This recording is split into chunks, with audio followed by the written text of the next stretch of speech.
Bonjour à tous.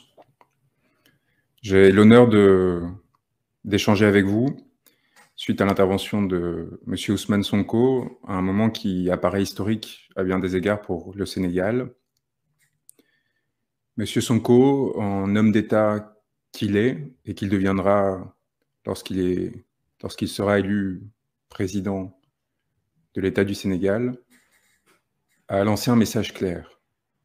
Ce ne sont pas les magistrats qui décideront à la place du peuple sénégalais. À 9 mois d'une élection particulièrement critique pour le devenir de l'ensemble de la population sénégalaise, de Saint-Louis à la Casamance, M. Sonko refuse de devenir le prisonnier de lutte de pouvoir et d'instrumentalisation de magistrats, de hauts fonctionnaires, qui cherchent à faire perpétuer un pouvoir contre toute évidence et contre la volonté du peuple sénégalais.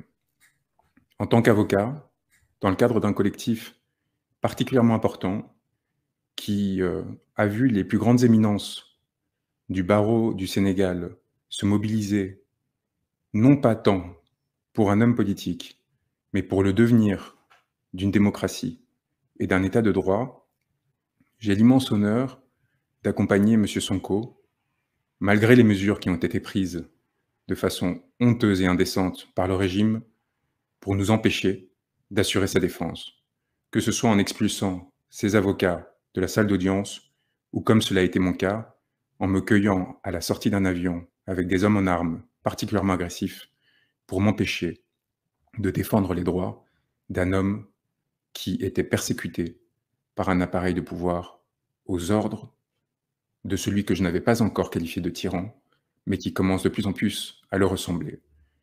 Monsieur Sonko a un peu moins de 10 mois d'échéance critique pour le Sénégal, qui vont déterminer l'attribution de ressources, notamment gazières et pétrolières, fondamentales pour le devenir de sa jeunesse et de son pays, refuse d'être le prisonnier des stratagèmes du pouvoir en place, refuse d'être instrumentalisé, refuse que son destin devienne l'enjeu plutôt que celui du peuple sénégalais. Et nous avons pour mission de l'accompagner, comme il nous l'a rappelé, car à travers lui, c'est les aspirations de tout un peuple qui doivent être soit respectées, soit battues par des hommes qui, dans l'avidité, dans la découverte de ces nouvelles richesses, n'ont qu'une ambition, les accaparer et non pas les partager pour investir dans le destin de leur pays. C'est là les velléités, que ce soit d'un troisième mandat ou de candidatures de substitution et des tentatives de division qui sont en train d'être mises en place par le pouvoir actuel afin de déstabiliser le front qu'avait réussi à constituer M. Sonko. Le droit n'est qu'un instrument du politique. Voilà ce qu'il vient de nous rappeler collectivement. Et le droit ne peut pas s'interposer dans la volonté politique d'un peuple souverain. Il y a des enjeux qui dépassent largement sa situation personnelle. Il a rappelé l'oppression à laquelle il était confronté. Et nous voyons parfaitement la stratégie de désagrégation, d'atteinte à ses intérêts à travers lui, aux millions de personnes qu'il représente, qui est mise en place. Un objectif très simple que M. Sonko ne va pas se voir opposer. Il nous a chargés, à nous tous déjà, de commencer à l'accompagner pour l'après. Le régime a plusieurs options. La violence, l'oppression, on le voit déjà avec des interdictions qui ont été dictées à Dakar à partir de demain relatives à la circulation aux essences, comme si d'avance la décision le concernant était prise, comme si d'avance M. Sonko était condamné. On l'a vu également de façon plus large à travers l'usage de la violence à son égard, à l'égard des militants du PASTEF, de façon générale à la population et en particulier à sa jeunesse qui souffre, des pêcheurs de Saint-Louis jusqu'aux jeunes déshérités ravagés par la drogue dans les faubourgs de Dakar, en passant par la population de Casamance qui s'est vue opposer un mépris extraordinaire depuis des années, d'une situation inacceptable et qui doit désormais cesser par les urnes, par la démocratie. Si jamais une opposition et un empêchement étaient imposés à M. Sonko, eh bien, la politique reprendrait tous ses droits. Voilà le message qu'il s'agissait de transmettre.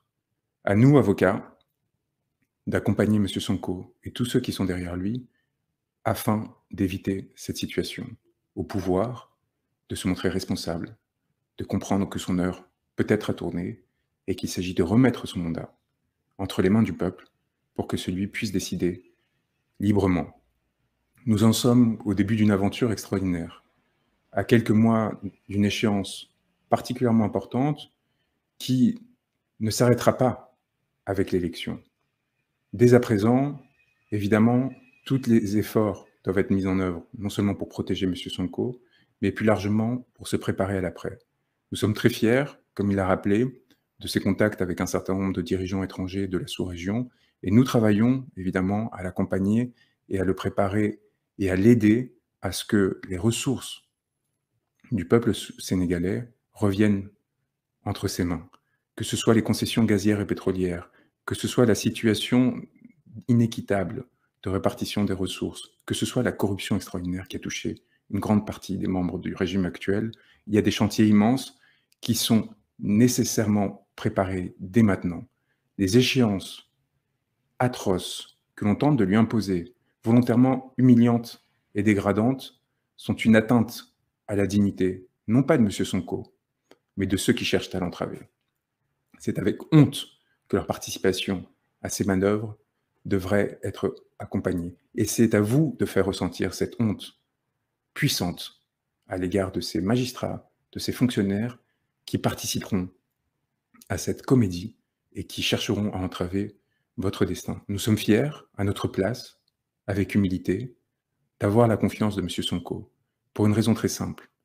En Europe, en France, j'ai eu le privilège de défendre des peuples opprimés, qui n'ont jamais bénéficié des arrangements de la France-Afrique et de la corruption que nous avons combattus et que nous ne cessons de combattre et de dénoncer. Le peuple sénégalais inspire les autres peuples, et en particulier le peuple français. Le peuple sénégalais sert d'exemple et de modèle. Sa capacité à résister face à toute forme de violence et à se mettre en danger pour s'assurer que ses dirigeants politiques puissent les représenter, puissent porter les intérêts et ne cèdent à aucun moment aux tentatives d'intimidation, d'instrumentalisation de la justice, de questions aussi essentielles que la lutte contre les violences faites aux femmes, que la lutte contre les violences sexuelles, que la lutte contre la réputation, contre les atteintes à la réputation, à l'honneur et a fortiori la corruption, ne deviennent des instruments politiques pour empêcher au peuple de recouvrer sa souveraineté. Nous le faisons en France, avec d'immenses difficultés, mais avec une expérience que M. Sonko a considérée comme importante, de voir partager aux côtés de confrères qui, de la Martinique aux Comores, en passant par l'ensemble des pays de la sous-région, travaillent aux fins de le protéger, aux fins de mobiliser l'opinion internationale et surtout aux fins de préparer l'après et de s'assurer que s'il arrivait au pouvoir, si le peuple sénégalais le désirait, très rapidement, il n'y aurait pas d'isolement, mais au contraire un soutien très important de la part des partenaires internationaux. C'est un dernier point qui m'apparaît essentiel, vous dire que vous n'êtes pas seul, que nous veillons, que nous nous assurerons que la défense des intérêts de M. Sonko sera préservée, mais aussi de tous les membres du PASTEF et de toutes les personnes qui sortiront dans la rue pour le protéger, le cas échéant, et qui, en prenant les risques nécessaires, s'assureront encore une fois du devenir de la démocratie d'un peuple qui nous sert d'exemple, qui nous inspire, et qui demain, avec beaucoup de chance, un peu d'espoir et du courage, nous imiterons à notre tour pour nous libérer.